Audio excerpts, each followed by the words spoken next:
Good morning, students. How are you all? Today we are going to start module 1 of chapter number 2 of geography, that is globe, latitudes and longitudes. Dear students, in this module you will learn about globe, its advantages and disadvantages, latitudes, some important latitudes, climatic or heat zones of the earth. Globe. Dear students, before globe, let's discuss something about the earth. The earth is almost spherical in shape, known as geoid, mean earth shape. It looks like an orange, bulging at the equator and slightly flattened at the poles. So, the simplest and the most accurate way to represent the earth is to make a model of global form. Such a man-made model of the earth on a small scale is called a globe.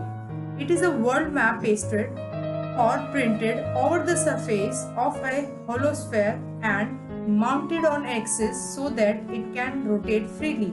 On a globe, shapes, sizes, and relative location of continents and oceans are shown correctly.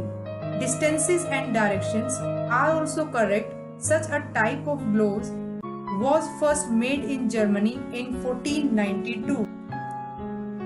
Man developed a small but exact model of the earth to view it as a whole. The small model of the earth is known as the globe. A globe is a true model or the miniature form of the earth. Now, advantages of the globe. Dear students, it correctly represents the shape of the earth. It shows the north and south poles accurately. It shows the correct size and shape of different continents and oceans. It can also show various relief features like mountains, plateaus, and plains. It is helpful in finding the shortest distance between two poles. It tells us the correct location and direction of different places with respect to each other. Now, disadvantages of a globe. It is inconvenient to carry a globe from one place to another. However, some folding and pocket globes have been developed. Only a part of the earth can be seen on globe at a time. It is not helpful in giving information. For example, it is not helpful if you want to give someone direction to a place near your school or home. To sort out these shortcomings of the globe, maps are developed. So you will learn about the maps in the next chapter.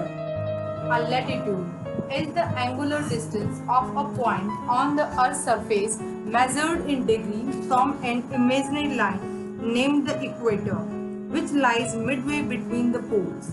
These lines are termed as latitudes and longitudes respectively. The latitudes and longitudes intersect each other on the globe and form a grid system. Now, some important facts about latitudes. The latitudes are parallel to each other, therefore, there are also called parallels of latitude. In other words, all parallel circles from the equator up to the poles are called parallels of latitudes. These are imaginary lines that run east to west and are used to measure distance. The distance between the two parallels of latitudes is assumed to be 1 degree, that is 111 km. The equator is the most significant latitude. It was chosen as the reference line because it divides the globe into two equal parts. The northern half of the earth is known as northern hemisphere and the southern half is known as the southern hemisphere. It is 0 degree latitude. Also, it is the largest latitude. All parallels north of the equator are called north latitudes. Similarly, all parallels in the south of the equator are called south latitude. The alphabet N is used to indicate the north latitude and S is used to show south latitudes. Each parallel of latitude is a circle. All parallels of latitude are not equal in length, their length get decreased as one moves northward or southward, that is towards either of the poles. The distance between any two parallels of latitude is always equal. Now, some important latitudes. The equator represents 0 degree of latitude. The Tropic of Cancer, 23.5 degree north latitude in the northern hemisphere, is called the Tropic of Cancer. The Tropic of Capricorn, 23.5 degree south latitude in the southern hemisphere, is called the Tropic of Capricorn.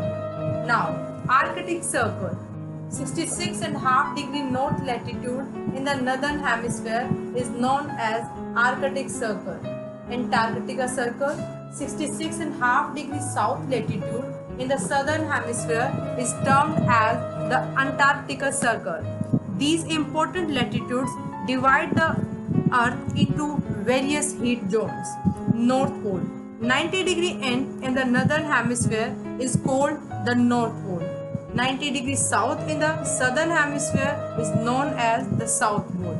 Now, let's come with climatic or heat zones of the Earth. All parts of the Earth do not receive equal amount of heat from the sun.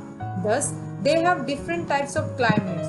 On the basis of above-mentioned important latitudes, the whole Earth is divided into 3 heat zones. First, torrid zone. Torrid means hot. It is the hottest region of the Earth. It lies between the Tropic of Cancer and Tropic of Capricorn in both the hemisphere. The midday sun is exactly overhead at least once in a year on all the latitudes of this region, so it receives maximum heat. Second, temperate zone. It lies between the Tropic of Cancer and Arctic Circle in the northern hemisphere, and between the Tropic of Capricorn and Antarctica Circle in the southern hemisphere. The midday sun never shines overhead on any latitudes of this region, but it experiences slanting rays of sun throughout the year. This is because the angle of sun's rays goes on decreasing towards the pole. These regions have moderate temperature.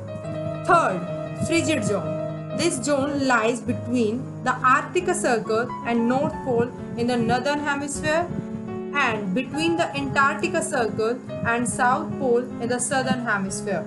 In these areas, the sun does not rise much above the horizon and sun's rays are very slanting, so they are very cold. These are the coldest region of the Earth's surface. That's all for today. Thank you and